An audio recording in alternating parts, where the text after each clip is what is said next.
Hey guys, good morning, good afternoon, or good evening, depending on where you're watching. Welcome to an unscheduled edition of Crime Time with DutyRon.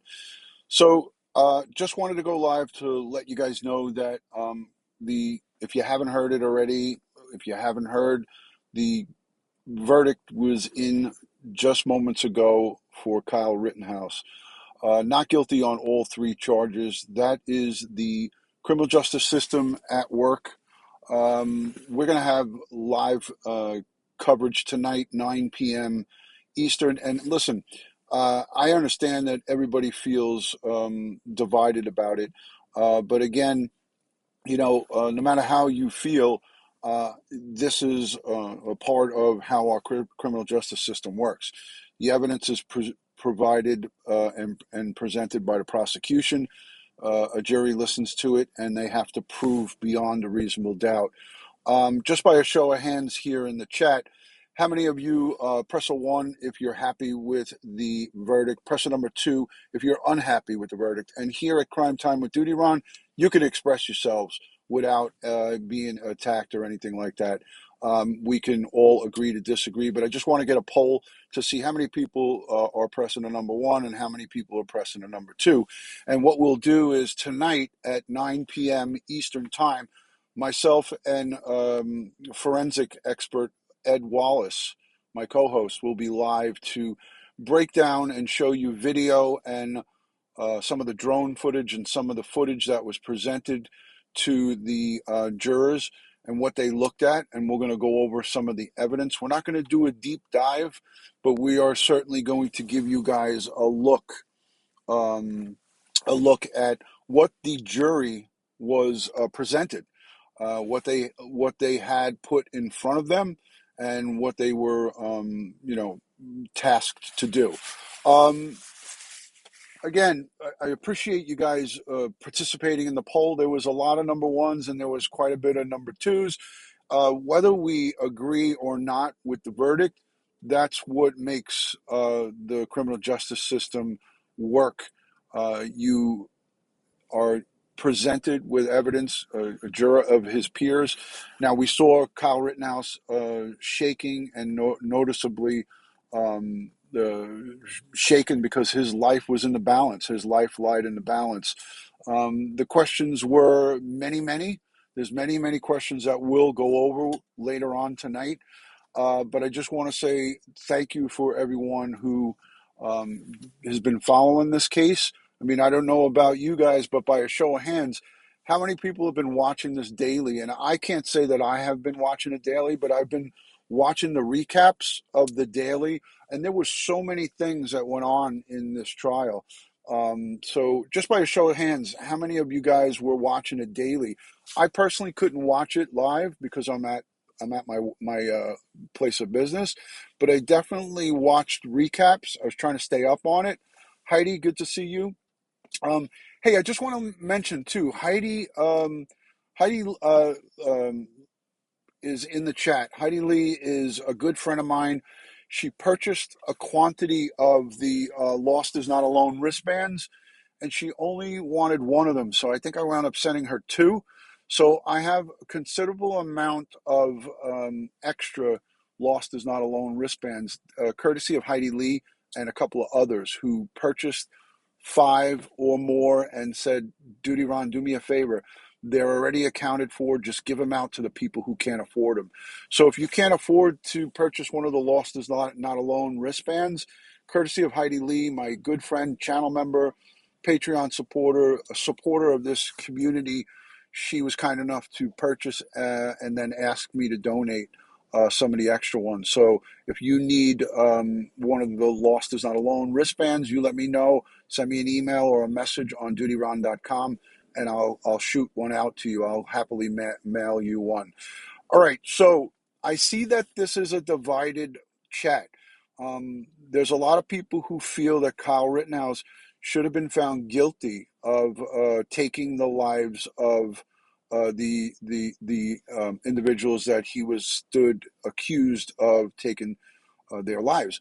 But again, you know, nobody is there. None of us were there. We just saw what was presented.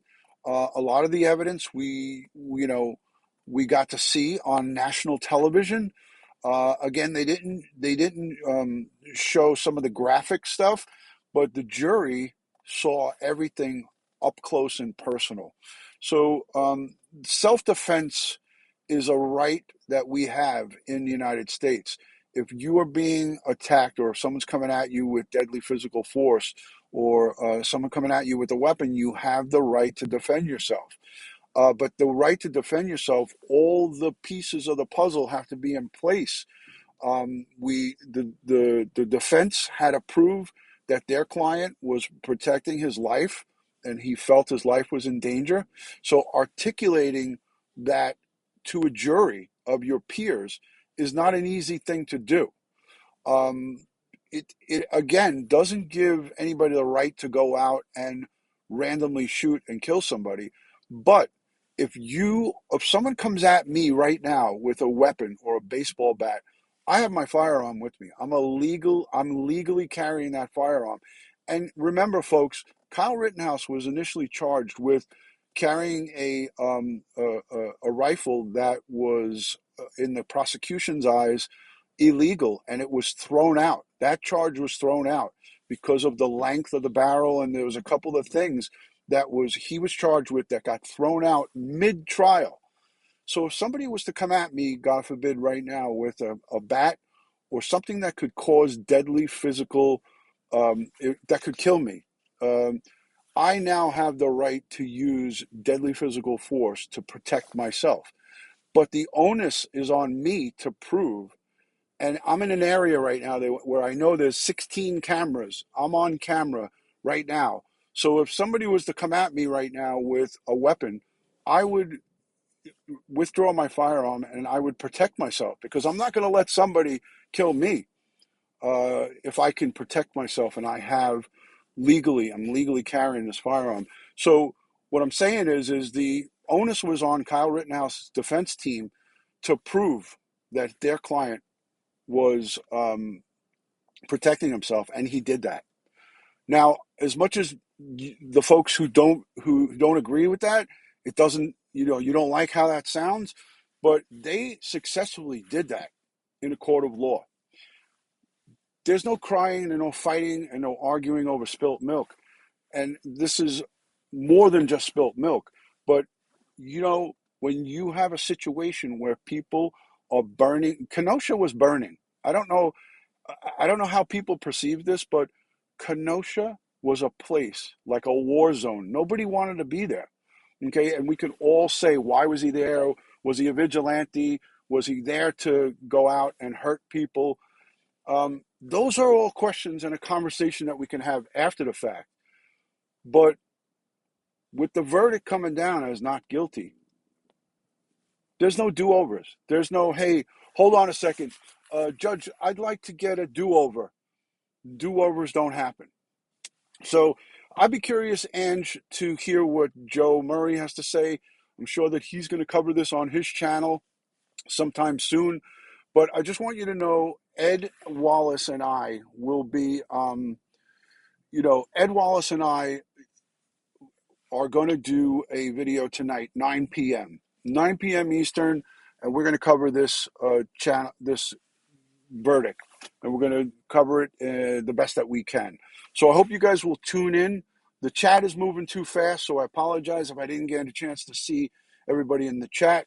Again, understand this. This is by no means a victory for anybody, because people's lives were taken, but there was a bad situation going on in Kenosha. I don't know if you guys were following it, but there was a bad situation going on in Kenosha. Businesses were being burnt to the ground, and people were doing a lot of terrible stuff. So it is what it is. I appreciate everybody jumping on here. I got to get back into the office, 9 p.m. Eastern. Guys, come on. Let's try to be, I mean, I know this is a really charged up case and verdict. Everybody is all over the place, but let's respect each other. Let's try to respect each other. I'm gonna review the chat. We're gonna have extra moderators tonight.